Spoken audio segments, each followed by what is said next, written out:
the princess from her father's cruel decree.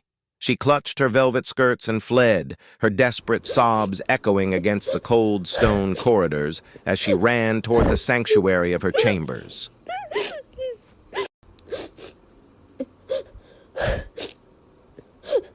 Gasping for air, tears streaming as she bursts into her room. How could he?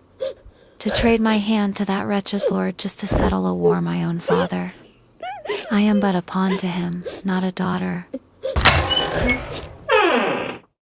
Back in the grand hall, King Rowan stands sadly as he holds a heavy heart. He looks at the stone urn of Queen Raven. He speaks in a low voice about their ruined choice to trade Genevieve's hand to end a bloody war. The candles die, Raven. The stone is cold. Queen Raven's spirit echoes, you swore the peace would hold. You swore our child would live. I traded her summers for our winter walls. I thought a crown could hide a wolf. He wears our gold. He will now break her spirit. The war returned. It wears a louder name. It will now wear her tears. We saved the stones. We will now lose the soul.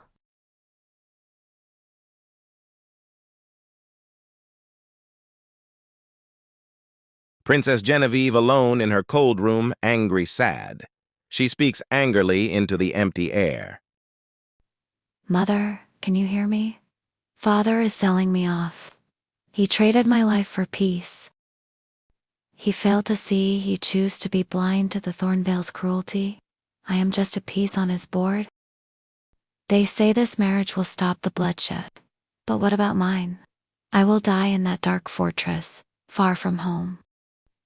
I am so afraid. Please wrap your arms around me. Tell me I do not have to go. The princess sits by the high window at her mirror, clutching a silk handkerchief to her wet face. Her voix sobbing with a soft, broken heart. Oh, cruel fate. My heart is shattered. My father the king has signed the scroll. He trades my hand to the Thornvale wastes. I cannot bear his cruel touch. I must run to my true love now. I must leave now to him before the castle gates lock for the night. He must know the dark truth. The heavy oak doors of the high tower groan with the weight of ancient secrets, yet Princess Genevieve slips through them like ghost. Her tears, cold as mountain springs, catch the dying moonlight. She pulls a thick cloak of midnight wool over her dark hair, burying her royal crown beneath a shroud of common cloth. Let the walls keep their empty throne. She whispers into the dark, for my love lies beyond the river, and I must see him.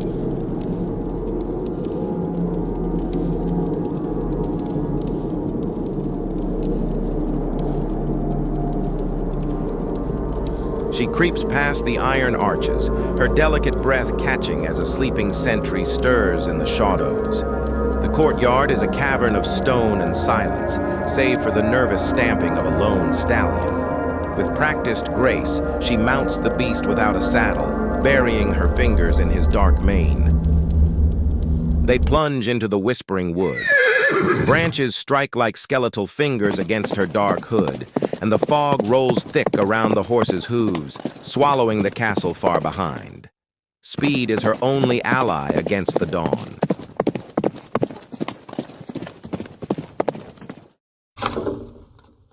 At last, the churning waters of the Black River roar through the mist. She dismounts, leaving her royal steed on the shore until her return, and steps into a rotting wooden skiff. Each stroke of the oars against the crushing current cuts through her despair. With every pull, the dark waters part, drawing her closer to the forbidden shore.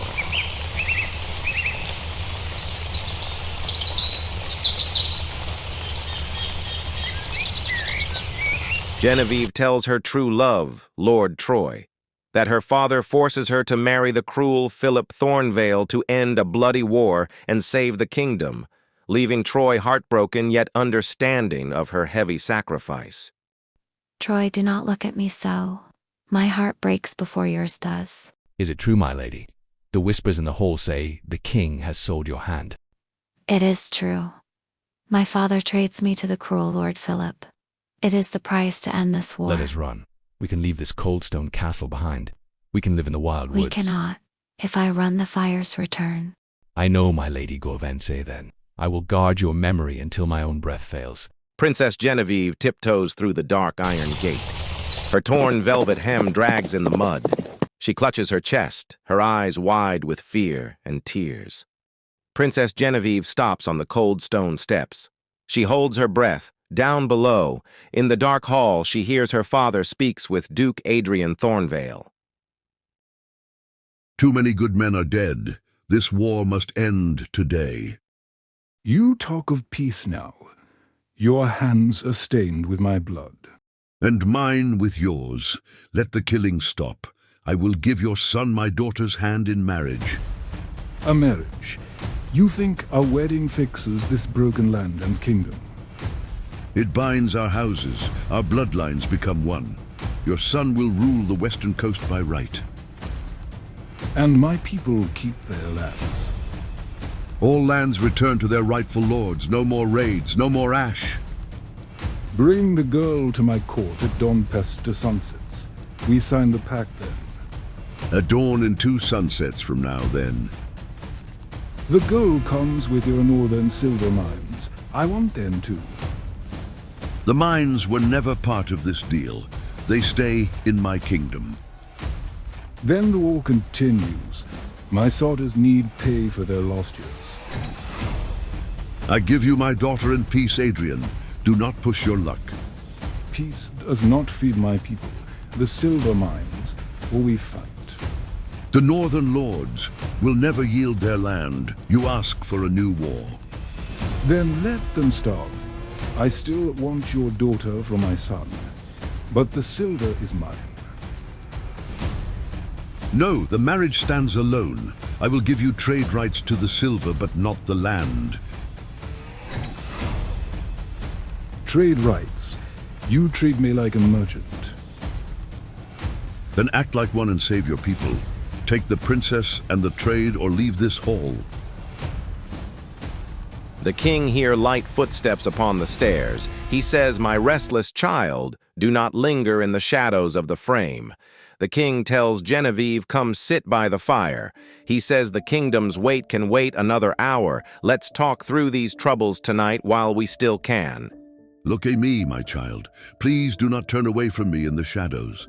I see the tears on your face. I know this arrangement breaks your heart into pieces. I can feel your agony, and it tears at my own soul. You are giving me to a monster, Father. The Thornvales are cruel, bloodthirsty, and without mercy. His own people live in absolute terror. Now you want me to share his throne? To sleep under his roof? It feels like a cold knife twisting in my chest. I hate myself for this. Every morning I look in the mirror and see a coward. My hair grows gray with the heavy weight of my choices. Our barns are empty and our lands are weak from the long winter. Our soldiers are broken and tired. If I refuse his marriage demands, his armies will cross the river. They will burn our villages to ash. I am trading your joy for the survival of thousands. I am a weak father. Forgive me. It is not a trade, Father. Let us call it what it is. It is a sacrifice. You are laying your own daughter upon the altar of peace. I am so terribly scared of the dark nights in his castle. I fear I will myself in his darkness. I wish I could fight this storm for you. I would gladly exchange my crown and my life to spare you from this fate. But a king does not belong to himself. He belongs to his kingdom. Then I must belong to the kingdom too. No, do not weep, Father. Look out the high window instead. Look up at the stars. Do you see how brightly the northern star shines tonight? It burns like a beacon in the dark. Mother is up there. She is watching over us from the heavens, just as she promised before the fever took her. She sees my tears, and she will protect my soul from his cruelty. Philip Thornvale can take my hand, and he can claim my crown, but he cannot touch my spirit. I will marry him for our people, for our kingdom, for you, Father. Mother is with me, and I will be okay. While the lower courts whispered of love and chivalry, the high tower held only the hard math of survival. The Duke sat thinking as if it was already smoke and ash. Dawn brought no relief to the castle. Behind closed doors, some members of this royal family gathered not to break bread, but to break a young man's heart for the sake of the realm. Her hand is pledged to the Northern Duke to seal our peace. If you meddle in this match, their armies will march and bring blood to our very gate. Your father speaks true, my son. We love you, but foolish romance cannot cost 1,000 innocent lives. You must let her go. My heart does not care for crowns or treaties. How can I stand by and watch her leave? You will stand by because you are a lord of this realm. Duty must conquer desire, or our castle falls in ash. The royal family believed they were alone, but the walls have ears. From the dark corridor, Lord Troy's own brother drank every word ready to sell his kin to the enemy Adrian Thornvale for a taste of power. As they continued speaking of preventing a new war, completely blind to the viper in their midst. In the shadows, Troy's brother smiled. He now possessed the weapon Adrian Thornvale needed to destroy them all.